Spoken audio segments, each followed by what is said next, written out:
साथियों, अगर आप सेटलमेंट करना चाहते हैं, बहुत से आदमी ये कहते हैं कि सर मैं सेटलमेंट की इनको बोल रहा हूं, ये सेटलमेंट कर ही नहीं रहे। भाई, सेटलमेंट करना या ना करना उस बैंक या एनबीएफसी कंपनी के विवेक पे निर्भर करता है कि वो करेगा क्या नहीं करेगा। आपको संविधान ने ऐसे कोई अधिकार, कोई राइट्स नहीं दिए कि किसी भी बैंक या एनबीएफसी कंपनी से लोन लेके आप उसको फोर्स कर सकें। कोर्ट, लोग कहते हैं मैं कोर्ट में केस कर दूं, भाई ये मेरे साथ सेटलमेंट नहीं कर रहे। भाई, ऐसा कोई सेटलमेंट के लिए किसी भी बैंक या एनबीएफसी कंपनी को आप फोर्स नहीं कर सकते, ना ही किसी कोर्ट में जा सकते। अगर आपको कोई ऐसा कह रहा है कि कोर्ट में जाने का फायदा है, तो आपको मिसगाइड कर रहा है। संविधान ने हमें अधिकार जरूर दिए हैं, समानता का अधिकार, स्वतंत्रता का अधिकार, शोषण के विरुद्ध अधिकार।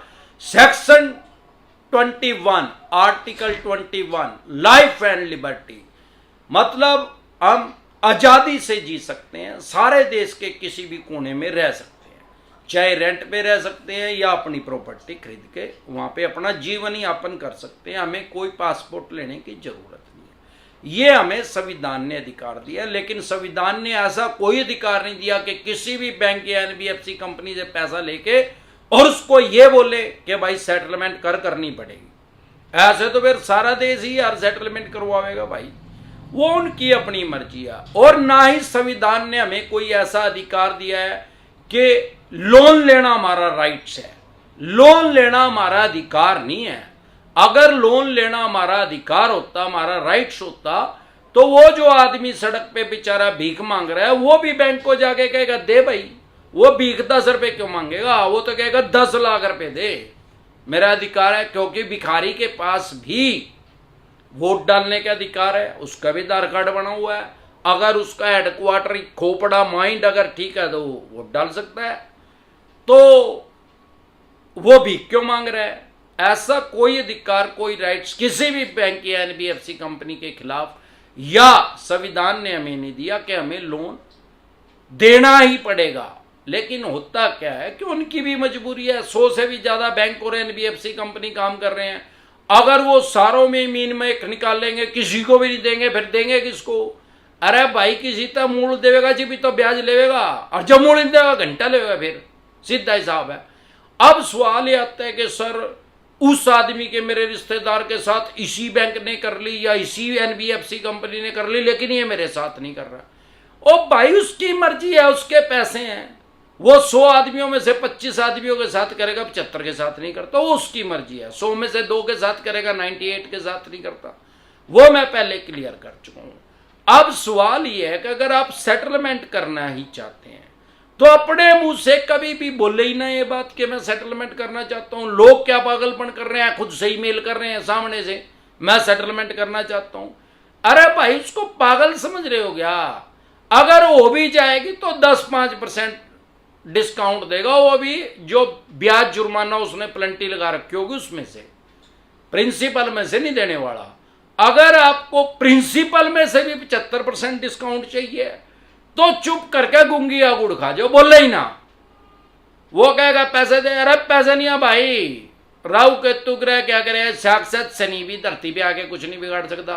हाँ, पैसे हो तो इनके पैसे दे दे, नहीं तो सेटलमेंट करना भी अपनी फाइनेंशियल डेथ करना है। फ्यूचर में कोई भी बैंक या एनबीएफसी कंपनी आपको अनसिक्योर लोन नहीं देगी अगर आपने सेटलमेंट कर लिया, भले 75% डिस्काउंट ले लिया। सेटलमेंट का फंडा क्या है? अरे जितना ज्यादा लंबा टाइम बीतेगा उतना ज्यादा डिस्काउंट बढ़ेगा यार, सीधा हिसाब, और कुछ नहीं है इसमें। वही लगी फटने खरात लगी बटने, ऐसे तो कोई खरात नहीं बढ़ता। जब इनकी कांच निकट जाए, इन्हें लगा भाई तो लोन दे दिया, इस पैसे इस पे है नहीं, नंगड़ हो रहे हो, देने का नहीं, ज्यादा है ज्यादा के कर लेंगे, चेक बाउंस का केस कर लेंगे, चेक बाउंस में जंदोई जमानत हो जाए। अगर आप कोर्ट की अवमानना नहीं करेंगे, हर बात बताता हूं, अगर कोर्ट की अवमानना करेंगे तो सीधा न्यायिक हिरासत में जाएंगे, जेल का प्रावधान है। कोर्ट की अवमानना नहीं करेंगे तो आपको कोई जेल होने वाली नहीं है। 40-45 साल तक माननीय सुप्रीम कोर्ट तक जाते आते लगभग केस चलता है, और इतनी दिन में बोलो राम ही हो जाएगा। फिर किससे पैसे लेंगे? इनके पास 45 साल का टाइम है क्या? और जिसने आपको पैसा दिया वो 16 साल का है क्या? 16 साल वाले को आरबीआई ने लाइसेंस दे रखा है क्या? वो भी 30-35-40 साल का होगा तो उसका भी बोलो राम हो जाएगा। फिर कौन किससे पैसे लेगा, कौन किसको देगा, वहां हरिद्वार जाके हिसाब करियो अपना, अडिया तो नगे हरिद्वार ही जाकर फूल आपस में हिसाब करियो। फिर तो इनके पास इतना टाइम नहीं है। अगर इन्होंने कोर्ट में चेक बाउंस भी कर दिया, सबसे पहला हथियार है इनके पास सिविल खराब करने का, जो कि 1-2 EMI डिफॉल्ट होती है आपका सिविल खराब कर देते हैं। और सबसे बड़ा हथियार है इनके पास चेक बाउंस का, जिसको मैं ब्रह्मास्त्र बोलता हूं इनका। अगर एक बार इनके पास ये इन्होंने ब्रह्मास्त्र चला दिया, फिर नहीं है इन पे 1 घंटा नगड़ हो जाए, फिर कांच लिकट जाएगी इनकी। और ये जो चेक बाउंस का केस है, ये समझौता योग्य है, सेटलमेंट इसमें हो सकती है म्यूचुअल अंडरस्टैंडिंग से, कभी भी, भले 15 साल हो गए हों, भले 35 साल हो गए हों, चलते चलते दोनों पार्टी अगर सहमत है तो वो खत्म हो जाएगा। तो डरे घबराए नहीं, ये खुद से आपको 500 बार बोलेंगे चेक बाउंस होने के बाद भी कि भाई साहब सेटलमेंट कर लो, अपने आप बढ़ाते जाएंगे। आपको बहुत से आदमी कहते हैं जी ने एक सेटलमेंट लेटर इशू कर दिया, अरे 5-7 और करेंगे भी, देखता जा, जितना ज्यादा टाइम बीतता जाएगा उतना ज्यादा डिस्काउंट बढ़ाते जाएंगे, सीधा फंडा है जो अमरदीप कादियान ने बताया। तो डरे घबराए नहीं, अपने राइट्स और अधिकार जाने। पैसे हो तो इनके पैसे दे दे, नहीं पैसे हैं तो फिर सौदा ही कुछ नहीं है, 54 छाप इनका यमराज पे बैठा ही है अमरदीप कादियान। इसी तरह की या किसी भी तरह की कोई भी दिक्कत परेशानी आपको या आपके किसी भी यार प्यारे रिश्तेदार को लोन से रिलेटेड अगर आ रही है, तो आप YouTube के सर्च के ऑप्शन में जाके वो प्रॉब्लम लिखें, आगे डिसेंटेड वाई लिखें, तुरंत प्रभाव से आपकी समस्या का समाधान हो जाएगा। इसके अलावा अगर आपका लोन 2 करोड़ का है, 5 का है, 25 का है, 50 करोड़ का है, जितने भी करोड़ का आपका लोन है, लोन से रिलेटेड कोई भी दिक्कत परेशानी आ रही है, आपके पास सरफेसी एक्ट का नोटिस आ रहा है, 13(2) का आ रहा है, 13(4) का आ रहा है, सिंबॉलिक पोजीशन का आ रहा है, फिजिकल पोजीशन का आ रहा है, 138 नेगोशिएबल इंस्ट्रूमेंट एक्ट का आ रहा है, या पेमेंट एंड सेटलमेंट एक्ट 2007 का आ रहा है, या आर्बिट्रेशन एंड कंसोलिडेशन एक्ट 1996 का आ रहा है, या अन्य किसी तरह का रिकॉल नोटिस आ रहा है, या अन्य कोई भी नोटिस आ रहा है, तो प्रिवेंशन बेटर देन क्योर, इलाज से परहेज बेहतर है। तुरंत प्रभाव से अपने किसी भी से भी लीगल एडवाइस लें ताकि आपकी प्रॉपर्टी बच सके।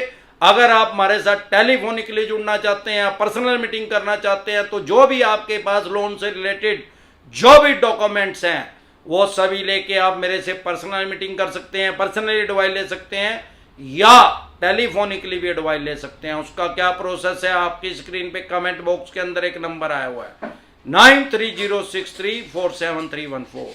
इस नंबर को सेव करके व्हाट्सएप मैसेज करें, तुरंत प्रभाव से रिप्लाई आएगा कि कैसे आप हमारे साथ टेलीफोनिकली जुड़ सकते हैं या पर्सनल मीटिंग कर सकते हैं। एक बार जोर से मिलकर नारा लगाएंगे, वही जय ससुराल वालों की।